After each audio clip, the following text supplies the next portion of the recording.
Bonjour et bienvenue pour cette leçon consacrée à l'histoire de la poésie. Dans cette vidéo, vous trouverez des éléments utiles pour couvrir l'ensemble du programme de lycée. Vous êtes prêts? Allons-y.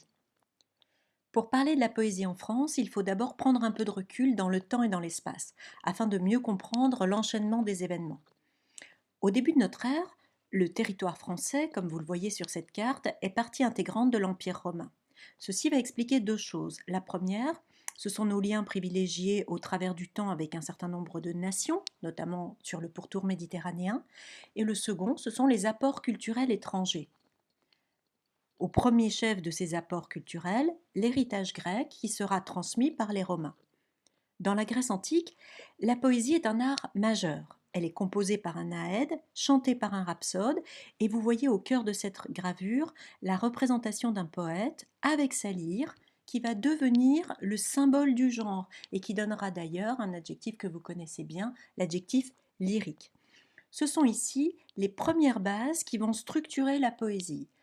On retrouve l'accompagnement musical pour sa dimension esthétique et les deux notions qui en découlent, la notion de vers qui permet d'installer une cadence et un rythme, et la notion de rime qui sont des homophonies, des phonèmes identiques qu'on retrouve dans le cas de la rime à la fin du vers, mais qu'on peut trouver aussi à l'intérieur du vers, et qui vont être à la fois l'équivalent des notes pour contribuer à cet effet musical, et qui, quand elles sont des rimes, c'est-à-dire en fin de vers, serviront à faciliter la mémorisation.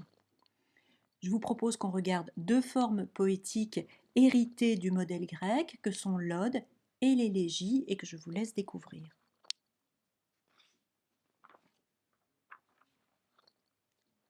Les Romains vont poursuivre la tradition initiée par les Grecs, et l'un des auteurs sera considéré à l'égal des auteurs helléniques, c'est Virgile. Alors, les Romains, comme les Grecs, fondent la cadence du vers sur la mesure, qui est un ensemble de syllabes de longueurs différentes. Cette attention au rythme du vers expliquera en partie que l'écriture poétique change l'ordre normal des mots. Et vous l'avez tous remarqué, quand vous êtes confronté à la poésie, souvent on est interloqué par le fait que les mots ne sont pas dans le bon ordre. Une des raisons, ce n'est pas la seule, mais c'en est une, c'était qu'il s'agissait d'obéir à la structure de la mesure qui est dans le vers, et donc il fallait faire déstructurer la syntaxe, c'est-à-dire casser l'ordre normal de la phrase pour que les mots entrent dans la cadence qui était imposée. L'Empire de Rome va s'effondrer au 5e siècle et il laissera la place à ce que l'on appellera le Moyen Âge. Après la période chaotique du Haut Moyen Âge, le XIe siècle développe une florissante culture poétique inspirée des Antiques. On y retrouve les deux éléments essentiels, le fait qu'elle soit fondée sur la musique, que ce soit la musique instrumentale, comme on le voit illustré dans la vignette tout en haut de cette diapositive, ou que ce soit la musique verbale, donc liée aux mots, comme on le voit illustré dans la vignette qui est en bas de l'image, et sur lequel on retrouve les notions de vers, c'est-à-dire une ligne de texte qui s'arrête avant la fin de la page pour inscrire une certaine cadence, et en même temps liée aux sonorités, et au Moyen Âge on parle d'assonance pour désigner les répétitions de phonèmes vocaliques en fin de vers, et qui permettent une facilitation de la mémorisation. Cependant, s'il y a un certain nombre de ressemblances entre la poésie médiévale et la poésie antique, il y a aussi de notables différences.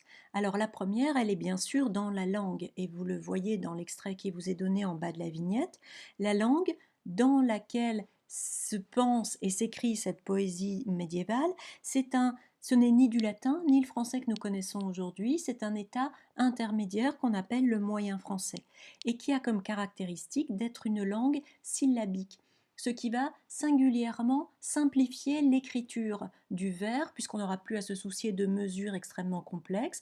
Toutes les syllabes durent la même durée et on s'installe vraiment dans un rythme syllabique qui fait le propre du français. Et au Moyen Âge, les rythmes syllabiques favoris sont l'octosyllabe et le décasyllabe. La deuxième distinction majeure, c'est l'invention du codex au Moyen Âge, qui en fait est l'ancêtre du livre, puisque Les feuilles de parchemin vont se trouver reliées au moyen d'une couture, hein, ce qui est vraiment la base de ce qu'on appellera le livre. Et cette poésie médiévale, elle va, dans la mesure du possible, s'écrire. On va en garder la trace, elle ne se contentera pas d'être une tradition orale, on a le souci de la préserver dans ces ouvrages très précieux qu'on appelle des manuscrits et qui comportent à la fois du texte, mais aussi des enluminures, que ce soit des reproductions figuratives de scènes de vie ou des représentations végétales ou géométriques. Et on y trouve ici, dans le cadre de la poésie, des annotations musicales également qui soulignent l'importance toujours de cette forme chantée dans les formes poétiques à leurs origines. Alors au Moyen Âge, on peut isoler 4 sous-genres dans le genre poétique. On a la poésie didactique, la poésie épique, la poésie religieuse et la poésie lyrique. Alors arrêtons-nous, si vous le voulez bien, à 2 exemples de poèmes typiques du Moyen Âge qui auront du succès pendant plusieurs siècles. Le premier, c'est la ballade. Attention, 2 L, qui n'est pas le synonyme de promenade qui ne comporte qu'un seul L. Et le lait, dont la singularité sera que le plus grand auteur médiéval qui nous en soit resté soit une femme, Marie de France, dont vous voyez une représentation dans la vignette à gauche de l'image. Le XVe siècle est marqué par 2 événements. Premièrement, la mise au point de l'imprimerie et du papier, qui vont réduire le coût des livres et permettre leur diffusion, et la découverte d'un nouveau continent qu'on appellera le Nouveau Monde et qui est l'Amérique. Alors, ceci va amener une réorganisation de l'Europe d'un point de vue économique, religieux et politique. Or, François Ier veut prendre sa place face aux leaders que sont les Espagnols, les Portugais et les Italiens. Et donc pour cela, il doit renforcer sa puissance par l'argent, par une armée, mais également par la culture qui va lui permettre d'étendre son influence. Et cette culture, elle se manifeste par la langue. Or, au moment de la Renaissance, le français comporte une multitude de langues. En fait, chaque région a son propre patois qui est le résultat de son histoire. Et donc, François Ier va faire publier l'édit de Villers-Cotterêts, dans lequel il va imposer le français dans tous les écrits juridiques. Alors, cette décision, qui a l'air anodine, va en réalité amener 2 conséquences très importantes. La première, c'est qu'il va falloir choisir le français qu'on va parler. Arbitrairement, François Ier va décider que ce sera le français que lui parle, c'est-à-dire le français de l'Île-de-France qui va devenir la norme. La seconde chose, c'est qu'il faut écrire cette langue. Alors vous allez me dire, au Moyen Âge, on écrivait déjà. Oui, en effet, on écrit, mais déjà dans des langues très différentes. J'ai envie de dire, chacun écrit comme il en a envie, avec son propre patois, et en se servant des lettres, des normes qui étaient celles de l'écriture latine. Or, pour le français de l'Île-de-France de la Renaissance, en fait, ce n'est pas très adapté. Il y a des sons qu'on ne peut pas restituer. Et puis, la grammaire française ne correspond pas à la grammaire latine. Je vais prendre un exemple très simple. En latin, on met le verbe à la fin, ça veut dire fin de la phrase. En français, ça n'est plus le cas. Le verbe peut être placé à différents endroits de la phrase. Donc, il faut inventer des nouvelles lettres qui vont correspondre au son de ce français qu'on choisit, et également tous des signes de graphie qui sont les signes de ponctuation, qui vont être les accents, etc. Et il va falloir mettre de l'ordre dans tout ça pour fixer des règles qui soient suivies par tout le monde, des règles de bonne écriture, d'écriture droite, qui donnera le mot orthographe. Et ces règles, c'est à l'Académie française qu'on donnera la tâche de les écrire, de les organiser. Et ce n'est pas un hasard si l'Académie française, géographiquement, a été construite juste au Palais du Louvre, juste à côté. On voit bien le lien entre le politique et l'histoire de la langue. En parallèle, François Ier va développer un mécénat d'État qui sera conçu comme une véritable campagne de publicité pour diffuser cette nouvelle langue, et il va le faire en finançant des artistes, et au premier chef, il va financer un groupe de poètes qu'on appellera la Brigade de la Pléiade, qui se constitue autour de Pierre de Ronsard et de Joachim du Bellay, et qui se fixe pour mission de faire la preuve de la valeur du français en produisant des œuvres poétiques rivalisant avec les antiques et les italiens qui à cette époque était très à la pointe de ce qui se faisait de mieux. Alors, pourquoi la poésie? Parce que c'est la forme la plus complexe et la plus esthétique du langage. Alors, si l'on arrive à faire des œuvres poétiques en français, ce sera la preuve que cette langue vaut autant que les langues savantes usuelles.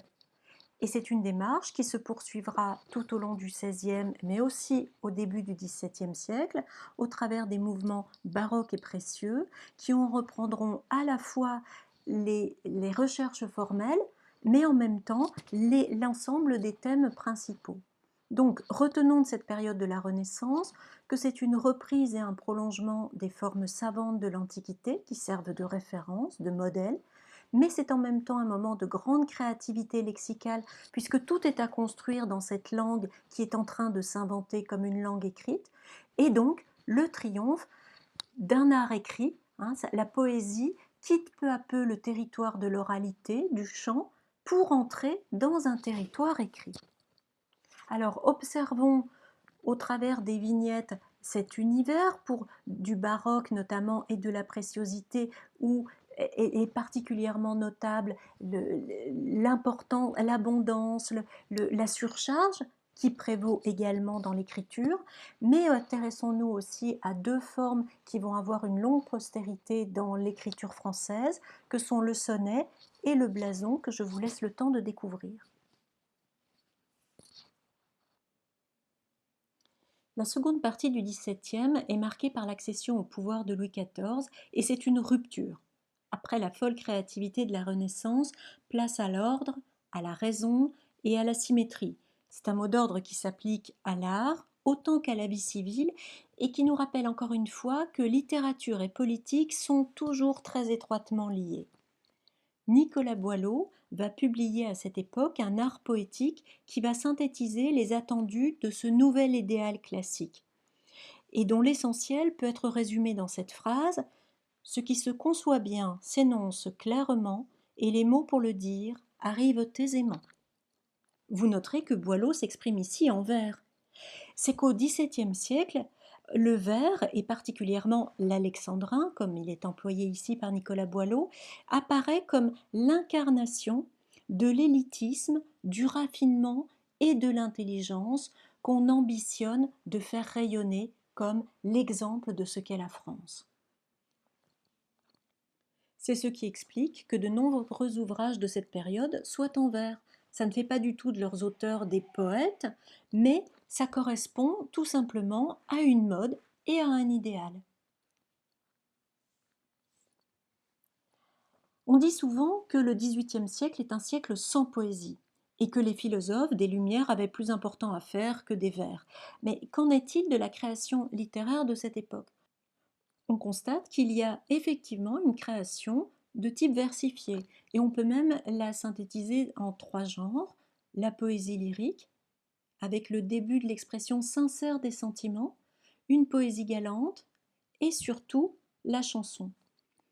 C'est que, en réalité, poursuivant le mouvement amorcé au XVIIe siècle, l'écriture versifiée s'est propagée dans tous les domaines de la création et de la vie sociale. Et la chanson, notamment, va faire le pont entre les différentes catégories sociales.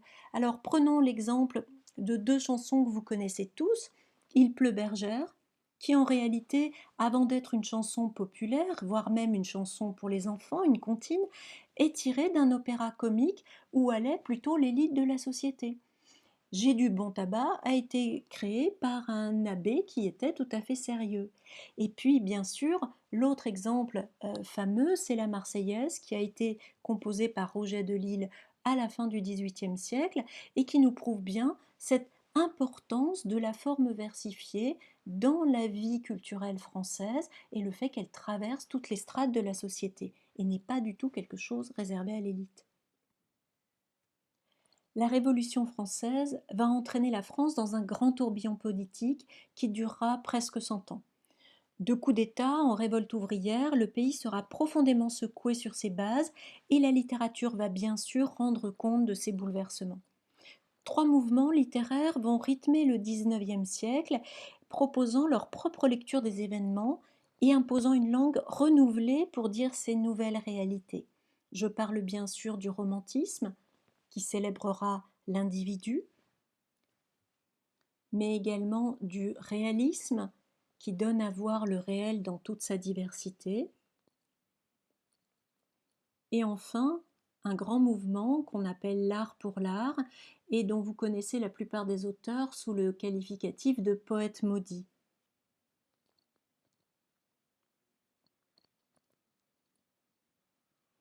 Il propose à nouveau une poésie qui s'écrit très largement et pour cela, ils vont proposer 4 innovations notables. La première, c'est le trimètre romantique, cher à Victor Hugo. La seconde est le vers impair que théorisera Verlaine. La troisième est le vers libre, qui est en fait la continuation de ce qu'on appelait le vers libéré qu'utilisait La Fontaine dès le XVIIe siècle. Et enfin le poème en prose, dont Baudelaire sera l'un des précurseurs et qui sert à rendre compte notamment de la modernité. La poésie du XXe siècle recueille les fruits de l'expérience du passé et poursuit les innovations dans le fond et dans la forme pour rendre compte des nouvelles réalités. Elle innove dans l'expression de son engagement, par exemple à la suite de chacune des guerres mondiales. Elle innove également dans son inspiration et elle innove toujours dans le domaine des recherches formelles. Mais surtout, ce sur quoi j'aimerais attirer votre attention et qu'on sous-estime à tort, c'est le rôle joué par les inventions techniques successives à la fin du 19e, au 20e et au 21e, et je pense à la radio, à l'invention du disque, à l'invention de la télévision, d'Internet, etc., qui vont faciliter à nouveau la transmission orale et donner une nouvelle vigueur à la forme chantée, ce qui va ramener la poésie à ses formes originelles qui étaient des formes justement chantées. Alors, c'est quelque chose qu'on sous-estime malheureusement beaucoup trop, et c'est ce qui fait dire souvent non, la poésie, je n'aime pas ça, la poésie n'a pas d'intérêt, la poésie n'est plus d'actualité, alors qu'en réalité, la poésie est sans doute la forme littéraire que vous et moi consommons le plus au quotidien sous la forme de chansons. Alors, récapitulons maintenant les notions importantes. On est bien d'accord, la poésie, ce n'est pas du vers, de la rime et de la strophe. C'est ça, mais ça n'est pas que ça. La poésie, c'est d'abord de la musicalité, qu'elle soit instrumentale ou qu'elle soit verbale. Et l'autre chose, c'est que la poésie, c'est d'abord une utilisation connotative du langage. Je rappelle, connotatif, ça veut dire ça ne cherche pas à définir les choses, ça cherche au contraire à suggérer. Et j'ai coutume de dire, le langage poétique dit moins clair pour nous faire comprendre plus. Voilà, c'est ce qu'il faut retenir. Alors, j'espère que cette vidéo vous aura aidé à y voir plus clair et je vous dis merci et à bientôt.